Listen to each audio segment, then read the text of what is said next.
Саламатсыздарбы, урматтуу мекендештер. Мына өзүңүздөр билгендей, мына Кыргыз мамлекети болуп, мурунку союздан бөлүнгөнүбүз мына өзүңүздөр билгендей 23 жыл болду. Бул башка мамлекеттерди айтпаганда, баягы СНГ мамлекеттери мурунку Советтер Союзун айта турган болсок, бизде бир шундуктуу иштердин баары 23 жылдан бери болуп келатат да, абдан уят болуп келатабыз. Эмне үчүн дегенде мына бүгүн Кыргызстанда 4-чү президент иштеп атат. 24-25 премьер-министр алмашты. 8 жолу конституциябыз алмашты. 10дон ашык жогорку кеңеш шайланды. Аксы окуясы болду. 2 жолу революция болду. Апрель ошол окуясында биздин канча деген жарандарыбыз каза болушту, урматтуу агайын туугандар. Канча деген апаларыбыз жер кучактап, балдарынан айрылып, ыйлап калышты. Канча деген наристелерибиз жетим калды. Biz memleket болуп дейбиз, каяка бартабыз? Мен бүгүнкү күндө көрүп калдым. Ушу биздин мамлекет туңгуйга келип такадык. 23 жылда дагы мындай болгон эмес. Бизде ар кандай бир жаман нерселердин баары болуп жатат бүгүнкү күндө.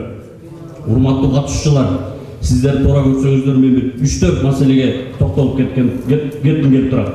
Бул биринчиси мына коррупция маселеси. Коррупция маселеси Кыргызстанда болбогондой жетчү жерине жетти. Коррупция деген өнүп өстү. Мына эң биринчи токтоло кете турган болсок, мына электр тармагындагы коррупция, дагы эле баягы ширшоттун схемасы иштеп атат.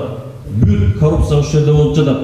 Анан уялбай туруп бүгүнкү бийлик айтып атат дагы. Эмне үчүн андай революция болду 2010-жылы? Мына тарифтерди көтөргөн үчүн. Туурабы? Мына кайра тарифтерди көтөрөбүз деп турат. Мына президент өзү айтты, президент башы менен. Ширшоттун схемасы иштеп атат дейт. Бирок элге жакшы көрүнүп айтып койду окшойт, бирок результаты эчтеке болгон жок. Мына электроэнергияда дагы коррупцияны мына Аргынбаев Сапар деген байкебиз айтып отурат. Ал дагы мына Север Электронун совет директорунун кеңешчиси. Мына ошон үчүн бүгүнкү күндө коррупция жетчү жерине жетип отурат. Дагы айтып кете турган болсок, мына Кумтөрдөгү коррупция бул эң мына дүйнө жүзүндөгү коррупциянын биринчи башаты болуп турат. Мына Кумтөр боюнча кийинки менен сүйлөчү аксакалдарыбыз, жеңилдерибиз айтат болушубуз керек. Андан кийин бүгүнкү күндө коррупция агайын туугандар мына Тамажда бүгүн мына коррупциянын туу чокусуна чыкты, ачык айтып коелу. Бүгүнкү Тамажнанын директорлорун мурункусунан баштап азыркыга чейин карасаңыздар, элдин баары билип калды. Ар биринин жок дегенде за границада виллалары бар, гостиницалары бар билген. Көлдө 2-3 коттедждери бар, ар бири 300-400 миң доллардан. 20-30 миң сом алган ошо Тамажнанын начальниктеринде, председательдеринде, төрагаларында каякта акча? Бишкектеги хан сарайларын, Бишкектеги квартираларын айтпай эле коелу. Мына коррупция деле президентибиз айтып атат. Коррупция кылгандардын балта менен колун чабам деген. Кандай чапканы? Анан дагы жөнсүз болбош үчүн айтып кетишим керек, урматтуу агайын туугандар. Мына биздеги коррупция өнүп өсүп атканы мына бир абдан чоң дүйнө жүзүндөгү бир уюмдар билгизип айтып атат. Transparency International деген билдирүү жасады. Дүйнө жүзүндөгү 176 мамлекеттин ичинде биз 154 орунга келип такалыптырбыз. Мына көрдүңүздөрбү, биз мамлекет каяка баратканыбыз. Андан кийинки токтотуп кетчү экинчи маселе бул кадр маселеси. Мен жаңылбасам баарыңыздар билет болушуңуздар керек. Сталин айткан болуш керек, кадрлар баарын чечет деп.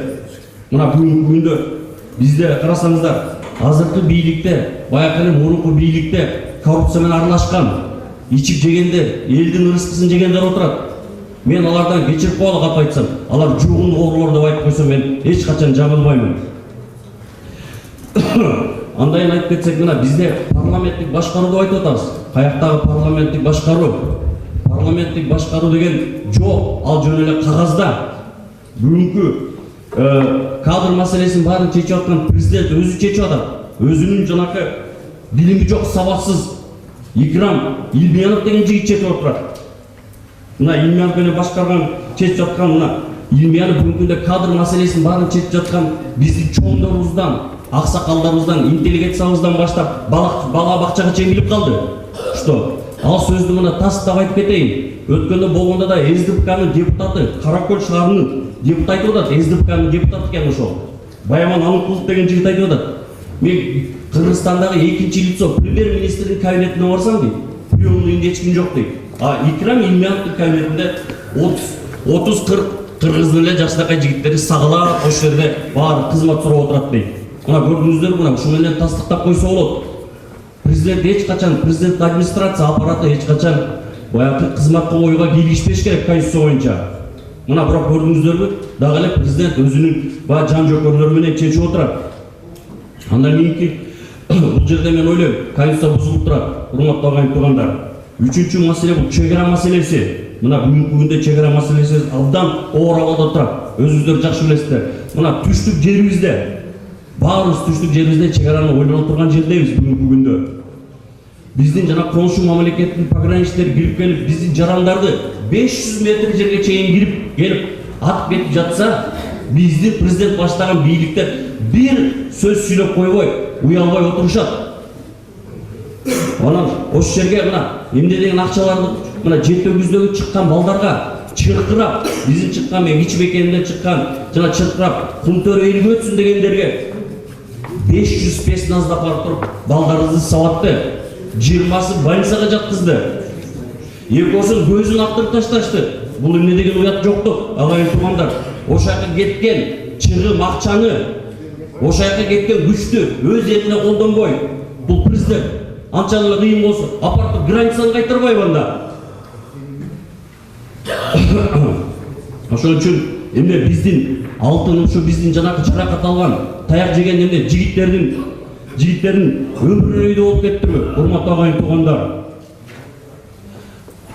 Мына биз Атамбаев бол мурунку бийлик учурунда апайсызда 3-4 жыл чогуу жүргөнбүз. Ошондо мына Атамбаев айтчу эле, кубан деп, элге да айтчу эле. Биз келсек эле Кыргызстан өнүгө өсөт. Баары жакшы өнүгөт, жакшы жашоодо жашайбыз. Дечи эле, мына мен биринчи факт менен токтолуп кетейин. Президент өзүнүн айткан сөздөрү.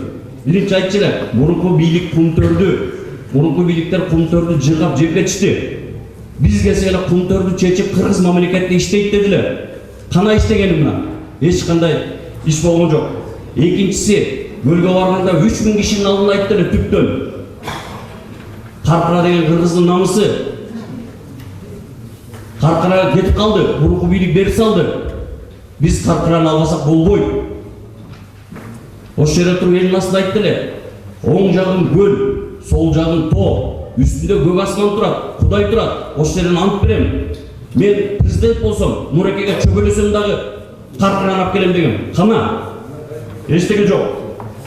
Төртүнчүсү, биз апайсызда жүргөндө ГКМ артыбыздан түшүп кылбаган жаман провокациялардын баарын иштин баарын кылчу эле. Биз келсе эле ГКМны реформа кылабыз дечи эле. Бүт правоохранительный системаны. Кана бүгүнкү күндө президент ошо ГКМнын тооруна түшүп өзү отурат эш жерде. КТР көрсөткөндө бизди кыргыздын эл душманы кылып көрсөтчү эле. Азыр дагы мына ошол жерде отурган баарыбызды эл душманы кылып көрсөтүп отурат. Бул бүгүнкү күндө КТР ГКМнын лавочкасы болуп калды деген менде түшүнүк болуп турат, агайын туугандар. Мына жөн сөз болбош үчүн айтып кетейин. Мына конституция боюнча ГКМ президентке Башиев төрагасындагы президент назначить этет, дайындайт. Орунбасарларындагы.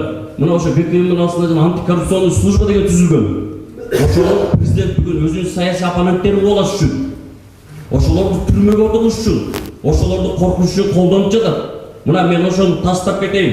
Аны жөн сөз болбош үчүн айтып кетейин. Бир Freedom House деген чоң уюм бар. Ошо Freedom House'та айтып атат. Бул президент антикоррупцион службаны өзүнүн саясий оппоненттерине колдонуп атат деп. Мына бүгүнкү күндө ГКМнын реформасын көрүп атабыз. Жаңы провокация менен иштеп калышты. Уят жоктук иштер менен калып калышты. Ошон үчүн ушул жерден баарыбыз мен талап кылабыз. Жанакы ар кандай жаман иш провокациялар болгондон кийин жана жете өздөгү биздин эки жигитибиз дагы мына провокация кылып кармап отурушат. Бул эки жигиттин эч кандай күнөөсү жок. Тезирээк бошотуп коюшсун. Ошончо эле кыйын экен. Биздеги жаңы айтып атышат, 20-30 акционер бар деп. Ошолорду кыргыз элине алып чыгып туруп, атчысын атып, соттошусун соттоп салбайбы анда? Эптеп эки байкуш жыргаганыма жылкычы болдум дегенде ошо жигиттер эмне жыргаганым чыгып турбу? Ал жигиттер патриот жигиттер. бүгүнкү күндө кыргыз эл аларга ишенбейт. Бул ГКМБ бул бийликти кылып аткан эмне үчүн дегенде провокация экени баарына билинип калды. Урматтуу агайын туугандар, биз эмне 37 жылда жашап атабызбы? Баарыбызды кубалатып, мойтуп коркутуп өтүрбөй эле анда атчыбызды атып салсын, аттырып салсын. Бирок эч качан аттырып бизди доорубузду баса албайт, тилибизди кесе албайт. Урматтуу агайын туугандар. Бирок баарыбыз эле ушу мамлекет оңолуп атса, жакшы жолго чыгып атса колдойбун деп турабыз. Өзүңдөр билесиздер, бирок колдой турган эчтеке жок болуп атпайбы? Баарына тескери кайры иштер болуп жатпайбы? Эмне үчүн эл ишенимдеги өкмөт керек деп атабыз? Эмне үчүн азыркы өкмөткө ишенбейбиз деп 5 пунктта кыска болсо, кичине көп сүйлөп атсам кечирип коюңуздар, токтолуп кетейин. Мына биринчиси, пунктөр маселесине келгенде биздин өкмөт пунктөрдүн адвокаты болуп алды. Мына көрүп атасыздар. Ой, эйбеби сүйлөшсө эле болбой калат экен.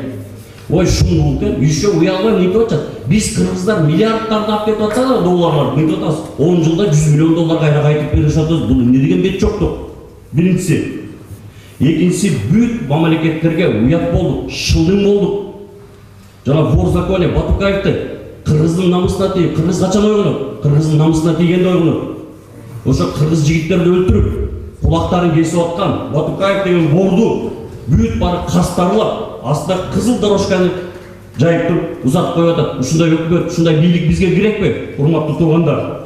Бүгүнкү күндө мамлекетибизде социалдык экономикалык маселени алып келип туруп тумуйга тыгып салышты.